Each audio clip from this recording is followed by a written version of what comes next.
Hey guys, एक और recruitment के साथ हम आपके सामने पेश हुए हैं। जी हाँ, ये रिक्रूटमेंट आ रही है आपकी साइकियाट्रिस्ट या फिर साइकोलॉजिस्ट और आप देख सकते हैं जो उसकी मंथली सैलरी होगी वो होगी 80,000 रुपीज़। क्या-क्या माँगा गया हुआ है, कितनी आपकी पोस्ट है और कहाँ से ये रिक्रूटमेंट आ रही है, इस वीडियो में सारी बात करेंगे।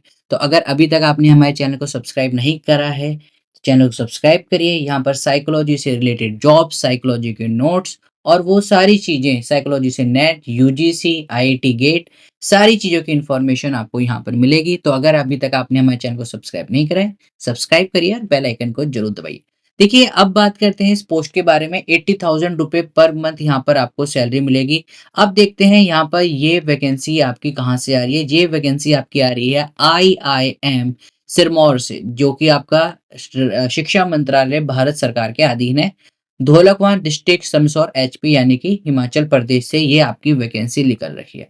अब अगर आप देखोगे, देखिए इसके साथ साथ कई और भी वैकेंसी निकल रखी है। सीएओ की निकल रखी है, chief administrative officer, senior administrative officer, एक एक पोस्ट यहाँ पर लिख रखी है। लेकिन यहाँ पर साइकियाट्रिस्ट में कोई भी आपकी नंबर ऑफ पोस्ट नहीं लिख रखी, ना ही कैटेगरी लिख रखी है।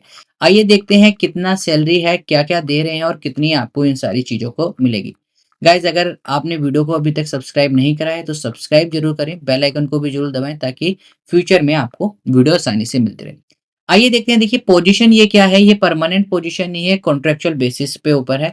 बेसिकली अगर आप देखोगे जो भी काउंसलिंग की पोस्ट होती है या फिर साइकोलॉजिस्ट या फिर साइकियाट्रिस्ट की जो पोस्ट होती है वो कॉन्ट्रेक्चुअल बेसिस पर ही होती है। एक पोस्ट है आपकी अनरिजर्व कैटेगरी के लिए, यानी कि कोई भी बच्चा इसमें अप्लाई कर सकता है।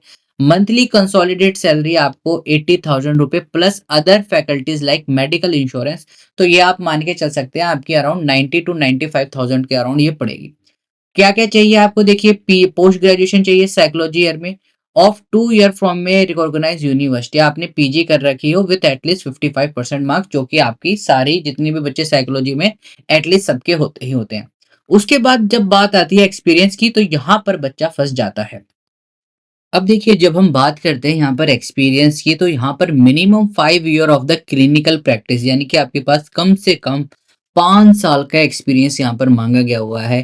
Candidate who have experience in counselling of the student in academic institute will be preferred. अगर आपने किसी इंस्टीट्यूट में, जो कि एकेडमिक इंस्टीट्यूट है, अब वो स्कूल भी हो सकता है, कॉलेज भी हो सकता है, उनको प्रेफरेंस देगी।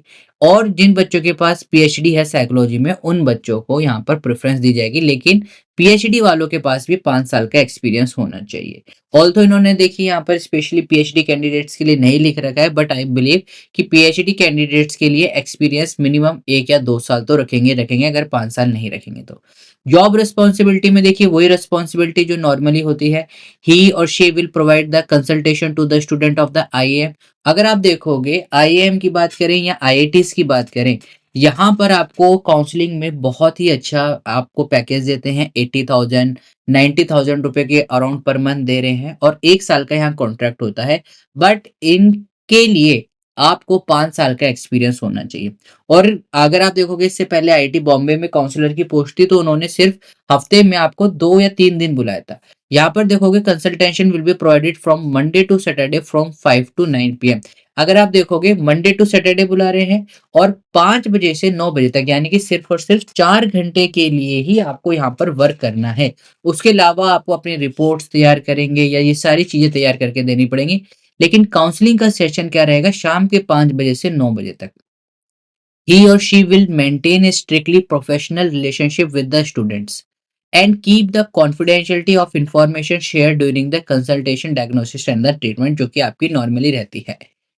He or she will submit a weekly report detailing number of the student consulted and an emotional well-being of the chairperson। अगर देखिए यहाँ पर हम बात करें कि आपको 4 घंटे के लिए काउंसलिंग होगी, लेकिन उसके अपार्ट आप जो काम करेंगे, आपको रिपोर्ट बनानी पड़ेगी और हर एक वीकली रिपोर्ट आपको चेयरमैन को या फिर स्टूडेंट्स अफेयर्स के जो चेयरमैन होंगे उनको वो प्रोवाइड करनी पड़ेगी कि आपके पास कितने बच्चे आए, किस किस तरीके से उन्होंने बात कही। कही का मतलब ये नहीं है कि आप उनकी प्रॉपर आपको बतानी पड़ेगी। That is how they are feeling like that, कि कुछ ज्यादा सीवियर चांसेस तो नहीं है, ये सारी चीजें आपको उसके अंदर आपको बतानी पड़ेंगी। अगर आप देखोगे जो एज है यहाँ पर 30 अबव ही यहाँ पर मांग रखी है। Above 30 year of the age as the closing date of the receipt of the application. तो देखिए यहाँ पर 3 साल से अबव की एज माँगी गई है, प्लस आपके पास 5 साल का एक्सपीरियंस है विथ 45% ऑफ द मार्क्स, तो आप यहाँ पर अप्लाई कर सकते हैं। बहुत ही गोल्डन चांस है और इसमें आई होप आप अप्लाई भी करें। बाकी अलग-अलग पोस्ट है, लेकिन सब में आपके लिए यहाँ पर एक्सपीरियंस माँग रखा है। काफ़ी अच्छी पोस्टेज है। मैं ये आपका जो पूरा नोटिस है टेलीग्राम चैनल पर और व्हाट्सएप चैनल पे शेयर कर दूँगा। आप वहाँ पर जाके डाउनलोड करके देख सकते हैं। आई होप गाइज़ आपको वीडियो पसंद आई है। वीडियो पसंद आई है तो लाइक करें, शेयर करें, सब्सक्राइब करना ना भूलें। We will meet in the next video. Till then keep smiling, keep getting lots of memory.